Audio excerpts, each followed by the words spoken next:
O programa Esplendor da Fé, chegando ao teu coração com a palavra de Deus. Hoje, neste instante, nós queremos considerar a ceia do Senhor. Não é tão importante como nós participamos da ceia, a parte física, se usamos um pedacinho de pão pequeno, ou se nós usamos aqui um pão sírio, ou se usamos aqui uma hóstia. Não importa se nós batizamos a hóstia dentro do cálice, ou se tomamos o cálice. Como é que nós participamos da vida de Deus? A vida de Jesus é uma atitude do coração. Quando a palavra em Coríntios, capítulo 11, diz: façam em memória dele, façam em honra dele, façam como testemunho para ele. Então é algo mais do que simplesmente algo simbólico. É mais do que algo só um cerimonial. Estamos testemunhando de uma vida que nós temos em Deus. Se é outra coisa além disso, então é um cerimonial e um clube ia resolver. O Lions Club ia resolver. O Rotary ia resolver. Oh, meus amados, estamos aqui para celebrar a ceia santa. Oh, meus amados, que essa palavra chegue ao nosso coração. O melhor que eu posso fazer é passar esta visão em preto e branco para você. Por muito tempo eu fiquei um pouco frustrado, porque Deus me mostrava coisas na palavra, e eu via elas em cores, e vibrava. Mas depois eu entendi que o melhor que nós, o clero, podemos fazer para explicar o amor de Deus, explicar a ceia, explicar a salvação, explicar a cura, a libertação, o fato de que Cristo volta outra vez, é preto e branco, sem cores, porque Deus reserva para Ele. Deus reserva para Ele o colorir da tua vida. A minha vida toda estou dizendo, sejamos o que Deus sonhou. Sejamos o que Deus sonhou quando nos colocou no ventre da nossa mãe. E neste instante quero que consideremos a ceia. Espero que eu morra antes dos meus filhos. Na minha sucessão apostólica, nós podemos casar. E também podemos até casar divorciados, analisando o caso de cada um. Mas a coisa mais triste é quando um jovem vê sua mãe e seu pai no caixão. Mas quando eu morrer, espero que meus filhos levem lá no cemitério aí umas flores em vez de quando. Façam um DVD com as fotos minhas, como eu fiz do meu pai. Lembrando de mim. Mas isso não é o importante. O importante é eles viverem naquilo que eu lhes ensinei, aquilo que eu lhes mostrei. E é aí onde está o poder, aí onde está a misericórdia, a graça da ceia. Estamos testemunhando de uma vida, a vida de filho unigênito de Deus, que veio e nasceu pela Virgem Maria. Viveu uma vida exemplar dentro da palavra, morreu na cruz do Calvário e no terceiro dia foi ressurreto. Servimos um Deus ressurreto, que está intercedendo a destra de Deus Pai por você, meu Senhor, para você, minha senhora, para você, jovem, dizendo, você pode sim, você pode sim, você pode sim. Oh, meus amados, que nesta hora, neste instante, nós possamos entender o que é participar do sangue de Jesus, participar do corpo de Jesus. Oh, meus amados, é um prazer, como dizer, eu não sou pecador. Eu não sou pecador. Pecador é quem pratica o pecado. Eu sou um cristão vivendo na graça. E que ocasionalmente peco e corro para o meu Deus e falo, me ajuda, Senhor, para controlar mais a minha boca, para controlar mais as minhas ações. Me faça um homem maduro, um homem de Deus, um homem honrável, um homem honesto. Eu erro sim, mas não pratico o erro, não pratico a mentira, não pratico outras coisas que atrapalha a nossa vida dentro de um contexto da palavra de Deus. Na época da Copa tive a oportunidade de visitar alguns estádios.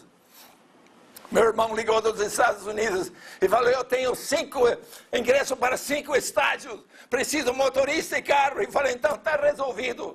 Ele veio, mais meus 2 filhos, mais 2 sobrinhos, meu cunhado e meu irmão e mais 2 amigos. E ficamos rodando. E depois de assistir os Estados Unidos perder lá em Salvador, fomos de carro vendo umas praias, chegamos até Recife. E em Recife eu preguei numa igreja católica, apostólica, evangélica, episcopal.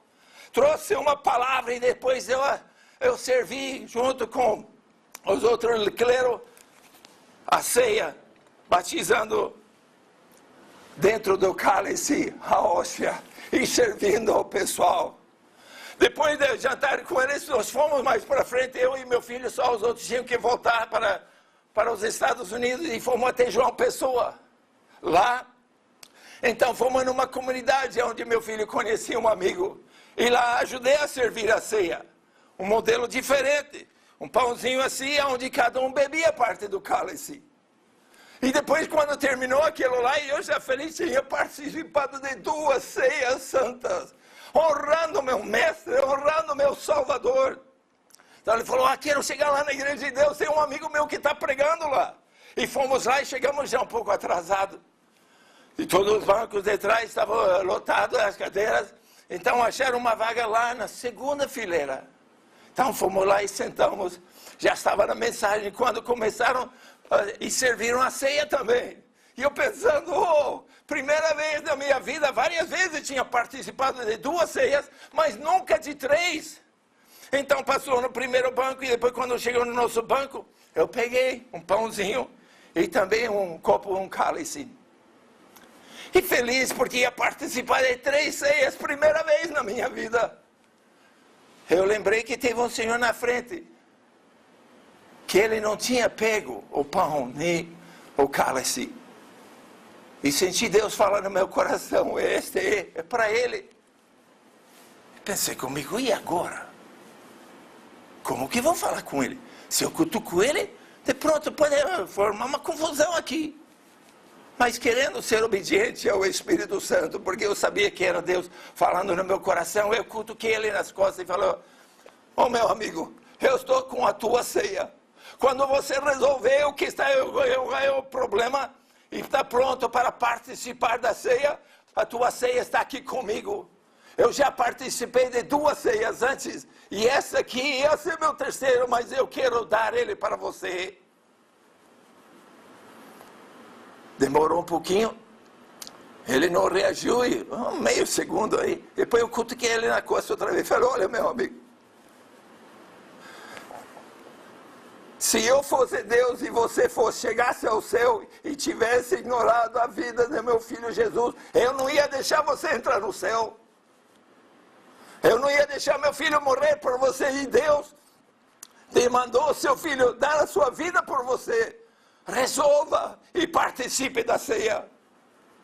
Daqui a pouquinho ele virou e olhou bem nos meus olhos e pegou o pão e repartiu com a mulher que estava ao lado. E depois pegou também o cálice e virou e participaram. Depois, quando terminou, eu me aproximei dele e falei, eu gostaria de tirar uma foto com você. Eu tenho um álbum de oração e gostaria de continuar orando por você. Porque estou feliz que você resolveu o que era. Eu falei, pois é. Eu era parte da liderança que eu e minha esposa nos apartamos por um problema pessoal. E hoje é a primeira vez que nós voltamos para a igreja. Eu falei, glória, que coisa bela, que coisa linda. Deus sabia disso, porque Deus me mandou vários estados e milhares de quilômetros para dar para você a minha terceira ceia, porque ninguém aqui mais ia te dar a sua ceia. Eu não teria dado se não tivesse tomado um lá em Recife e outro aqui em João Pessoa. Oh, meus amados, celebramos juntos ali a vitória de Deus na vida dele. E quero celebrar na tua vida também. Mas você tem que entender que não é um cerimonial. É uma vida íntima, pessoal e prática com Deus. Que testemunha de uma vida com Deus. Isso que não vai salvar ninguém, não vai condenar ninguém. A Bíblia diz que cada um examine-se a si mesmo e assim participe da ceia do Senhor. É dele, não é de uma igreja. Porque quando Ele faz colorir na tua vida, isso muda tudo. Porque vira crente, vira católico, vira espírito, não vira nada. Mas quando Deus chega com a essência da comunhão, e te mostra que Ele te amou de tal maneira que deu sua vida por ti, então tudo muda. Tudo muda. Aí você anda em vitória sabendo quem que você é em Deus. Quem que você é pelo poder e a graça do Senhor Jesus Cristo. E aí você começa a regozijar e querer aprender cada vez mais. Erramos sim em ações, mas nosso coração, nosso íntimo tem que ser perfeito. Deus seja santo como eu sou santo. Uma criancinha vai errando quando aprendendo a andar, aprendendo a andar de bicicleta, qualquer outra coisa que aprendamos. A gente vai progredindo. Mas, meus amados, nesta hora, regozije comigo. Tem um Deus ressurreto, tem um Deus que intercede para você. Ele está dizendo para você, o que você vai fazer comigo? E eu pergunto para você também, o que você vai fazer com Jesus? Hoje é boas novas. Hoje é palavras de salvação. Mas amanhã depois vai ser muito diferente. Quando Jesus vai ter que decidir o que Ele vai fazer com você. A Bíblia fala de um céu. A Bíblia fala de um inferno. O inferno foi feito para o diabo e seus demônios. Não foi feito para você.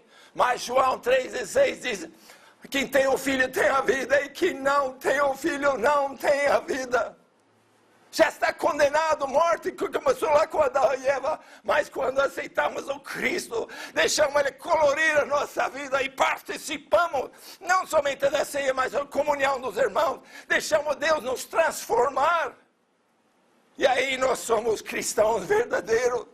Não se mente com o rótulo. Não cristão que entra na igreja sem respeitar a entrada.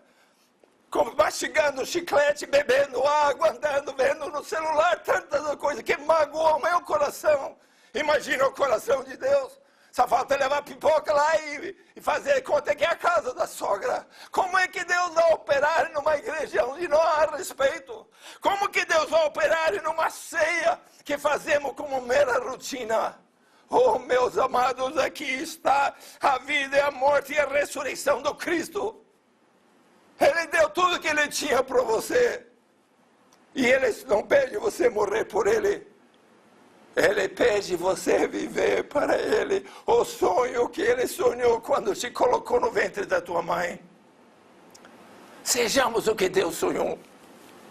Seja você o que Deus sonhou, meu Senhor. Minha senhora, jovem, criança. Sejamos o que Deus sonhou hoje, amanhã e sempre para sempre. Aleluia.